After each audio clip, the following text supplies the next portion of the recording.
The financial industry is built on the myth of the infinite upward curve. We are told that the economy should grow every month, every quarter, and every year without fail. This is not only a lie, it is a mathematical impossibility that defies every law of the natural world. In nature, there are seasons of intense growth and seasons of deep winter. In biology, there are moments of exertion and moments of necessary sleep. Yet, in our financial lives, we attempt to sprint forever, fueled by debt and driven by a frantic fear of falling behind. This refusal to acknowledge the rhythm of the universe is why the average person remains perpetually exhausted and financially fragile. They are trying to build a skyscraper on a foundation of shifting sand. The wealthiest man in history, King Solomon, understood that the world moves in cycles. He observed that there is a time to plant and a time to harvest, a time to build and a time to rest. He didn't just see this as a poetic observation, he saw it as a blueprint for generational power. The 7-year cycle is not a suggestion. It is the pulse of the earth. Those who ignore this pulse are eventually caught in the gears of the machine, crushed by the very volatility they refuse to prepare for. But those who master this rhythm do not merely survive economic shifts, they are catapulted by them. This is not about timing the market with a gambler's luck. This is about positioning your life so that you are mathematically aligned with the inevitable reset of the world. The system is designed to transfer wealth from the impatient to the disciplined, and from the short-term consumer to the long-term steward. Until you understand the architecture of the 7-year cycle, you will always be a victim of the headlines. Once you understand it, you become the architect of your own destiny. There are 2 types of people inhabiting the modern economy. The first is the consumer, whose identity is tied to the present moment. The consumer views a surplus of money as a signal to increase their standard of living immediately. When they receive a raise or a bonus, they instantly lock themselves into new monthly obligations. They buy the larger house, the faster car, and the premium subscription. They believe that the good times will last forever, so they carry no margin. They are over-leveraged and underprepared. To the consumer, the concept of a 7-year cycle is a nuisance or a myth. They live in a state of constant reaction, chasing the latest trend and borrowing from their future self to satisfy their current ego. One path leads to a life of quiet desperation, where a single job loss or a market dip results in total catastrophe. The other path belongs to the steward. The steward views wealth through the lens of responsibility and time. They understand that a year of plenty is not a reward for their vanity, but a resource for their mission. The steward lives significantly below their means, not because they are cheap, but because they are calculating. They are building a fortress.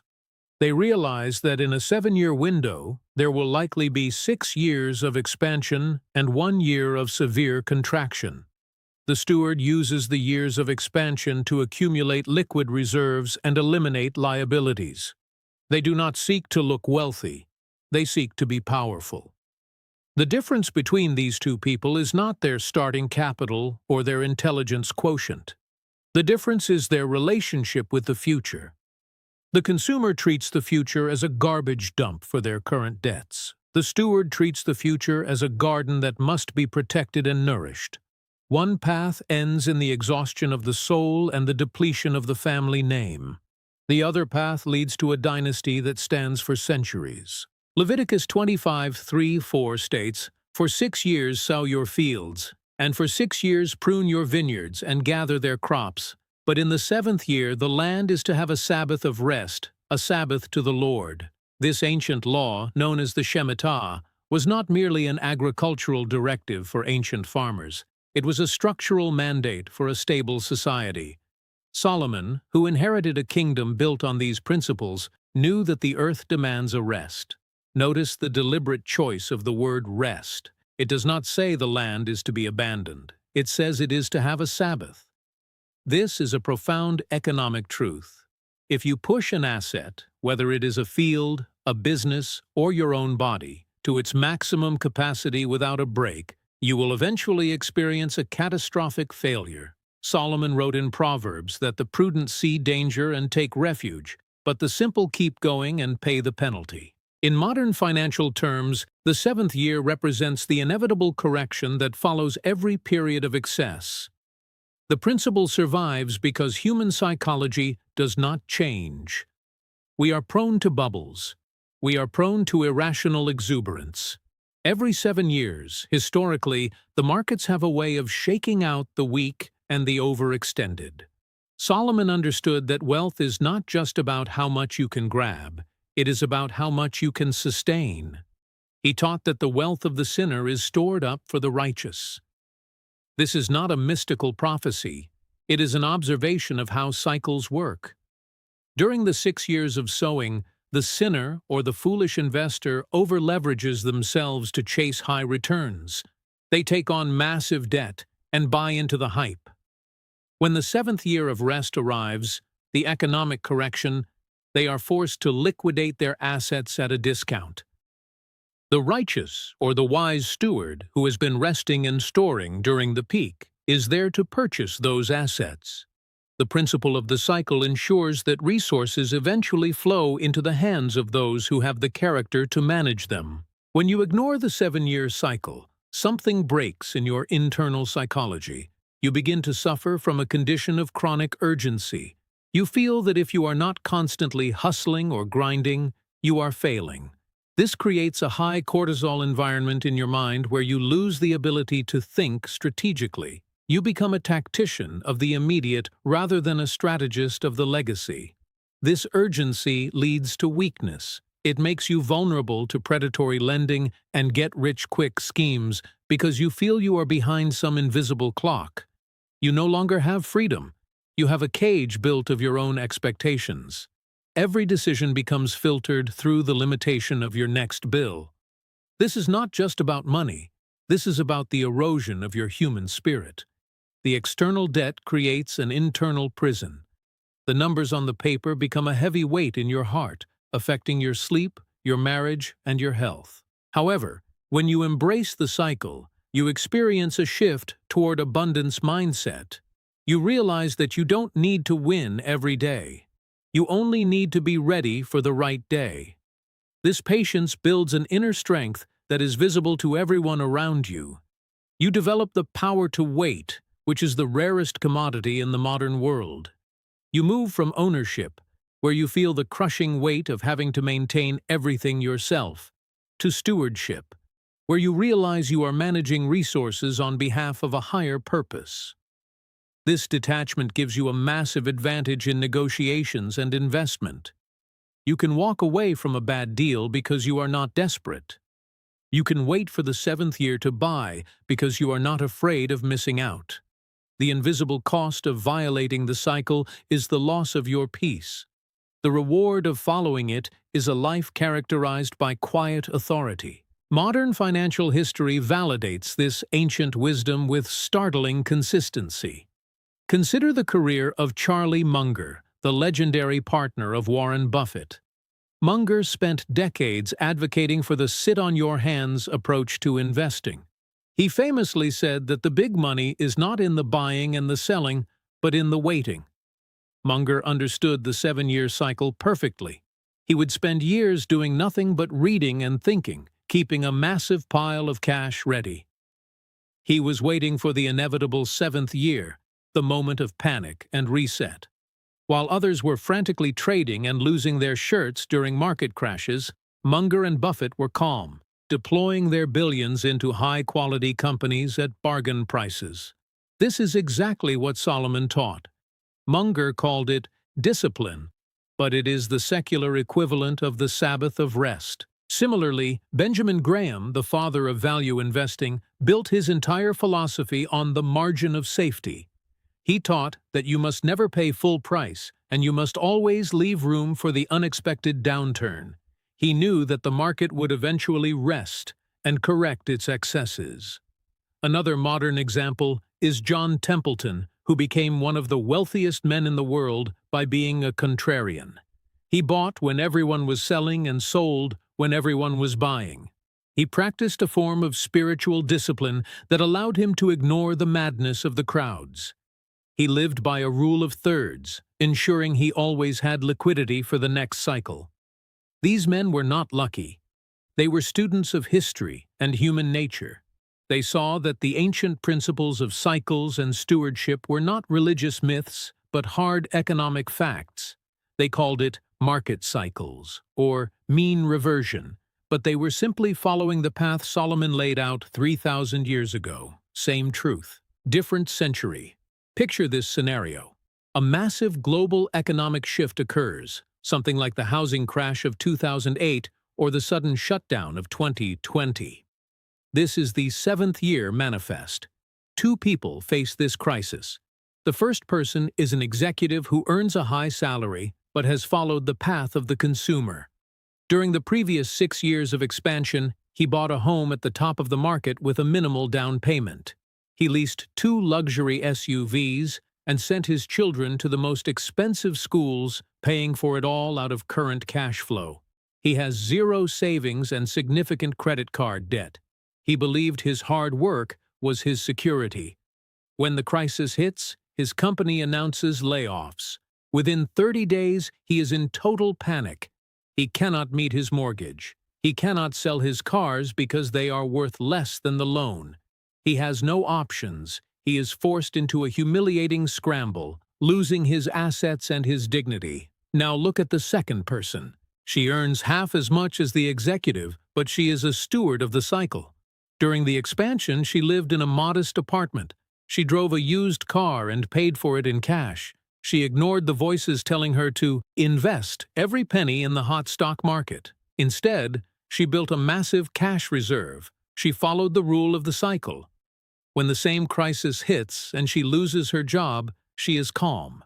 She has 2 years of expenses in the bank.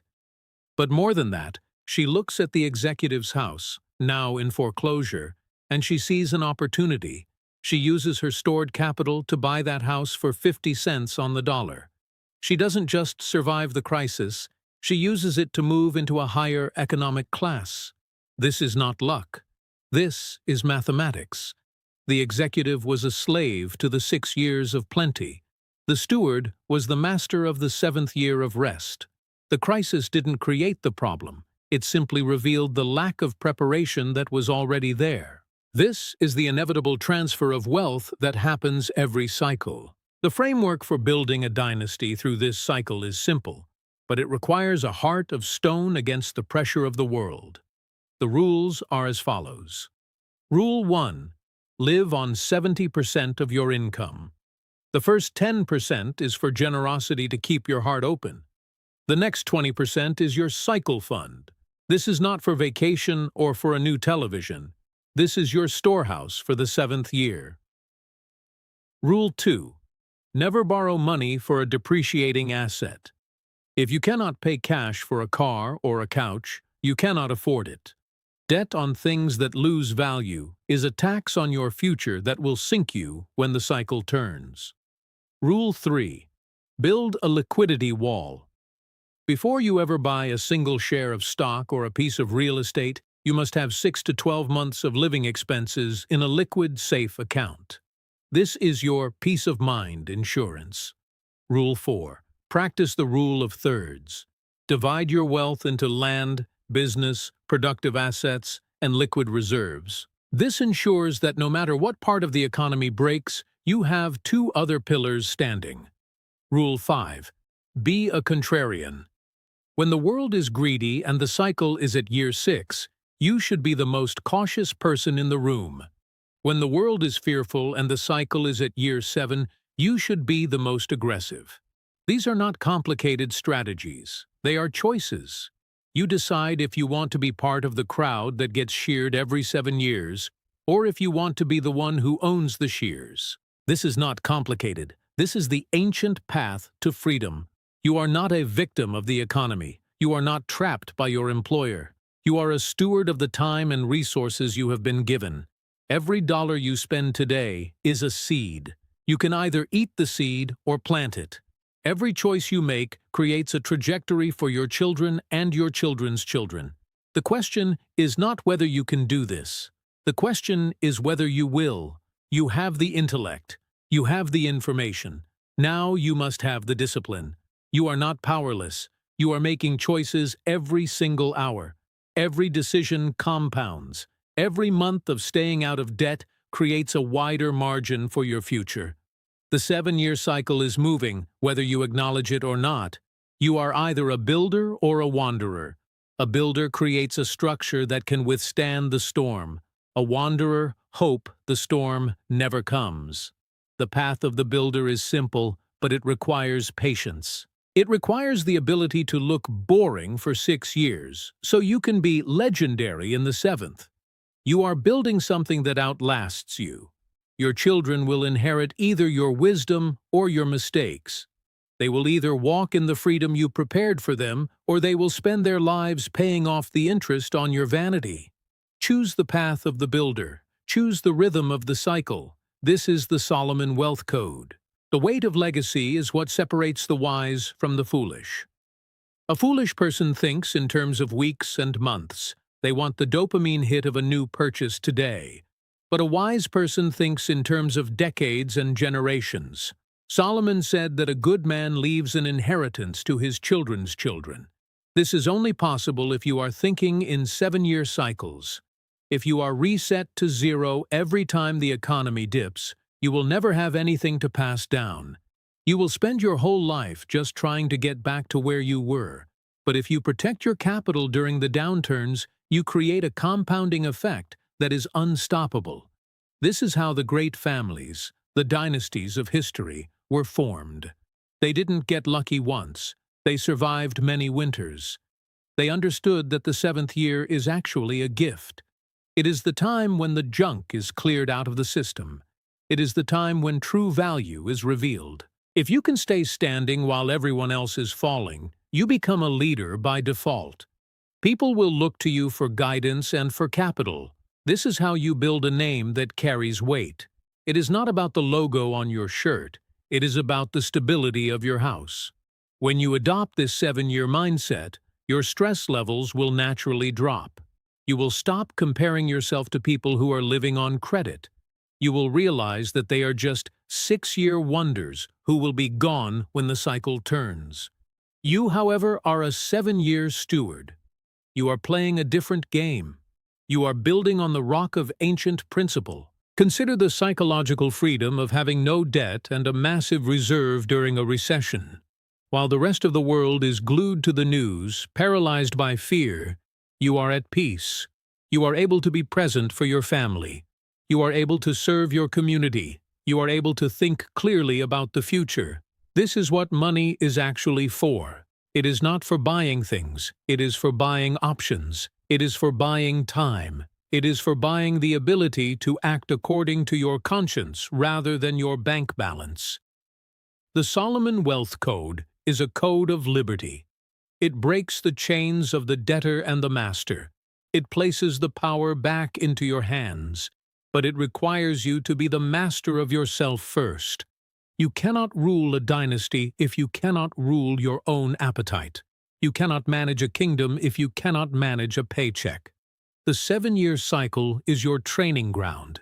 It is where you prove that you have the character to be trusted with more. If you are faithful with a little in the 6 years of sowing, you will be given much in the 7th year of harvest. This is the fundamental law of the universe. It is as certain as gravity. As we look at the world today, the signs of the cycle are everywhere. We see the bubbles, the excess, and the frantic labor of those trying to keep the illusion alive. But you do not have to be among them. You can step off the treadmill. You can decide that this cycle will be the last one where you are caught unprepared. You can start building your storehouse today. It begins with a single decision to live differently. It continues with the discipline to stay the course when everyone else is taking shortcuts. And it ends with the satisfaction of knowing that your house is built on a foundation that cannot be shaken. You are the architect of your family's future. You are the steward of a great tradition. Walk in wisdom, honor the rhythm, master the cycle. This is the path to true wealth. This is the way of the wise. Go in peace. knowing that the laws of the universe are on the side of the person who plans, the person who rests, and the person who trusts in the ancient paths. The seventh year is not a threat. It is your greatest opportunity. Be ready for it. The psychological shift required to master the cycle is a move from more to enough. The world is addicted to more. More growth, more speed, more stuff. But the seventh year teaches us the power of enough. If you have enough to survive the rest, you have enough to win the game. This contentment is not a lack of ambition. It is a strategic advantage. It prevents you from making the desperate moves that lead to ruin. It allows you to maintain your integrity when others are compromising theirs to stay afloat. Solomon was the wealthiest man on earth, yet he wrote that a little with the fear of the Lord is better than great treasure with trouble. He understood that wealth without peace is just a gilded cage. The 7-year cycle is the mechanism that ensures you have both. It provides the wealth through the 6 years of sowing and the peace through the 7th year of rest. This is the harmony of a well-lived life. It is the legacy you want to leave behind, a legacy of prosperity, yes, but also a legacy of character, discipline, and profound peace. You are not just building a bank account, you are building a soul. Finally, remember that the cycle is not your enemy. The volatility of the world is not something to be feared. It is the very thing that creates opportunity. If the markets never went down, everything would be permanently expensive, and no one could ever get ahead. The correction is what allows the new generation to enter the game. It is what allows the disciplined to rise above the reckless. Embrace the cycle. Love the rest as much as you love the work. When you see the clouds gathering for the 7th year, don't run for cover in a panic. Stand tall, knowing that you have been preparing for this very moment. You are a steward. You are a builder. You are a Solomon-coded investor. The dynasty you are building starts with the decision you make right now. Will you continue to chase the infinite upward curve of the fool, or will you step into the rhythm of the wise? The future of your family is in your hands. Walk in wisdom. Remember, the kingdom you build in your mind produces the wealth you hold in your hands.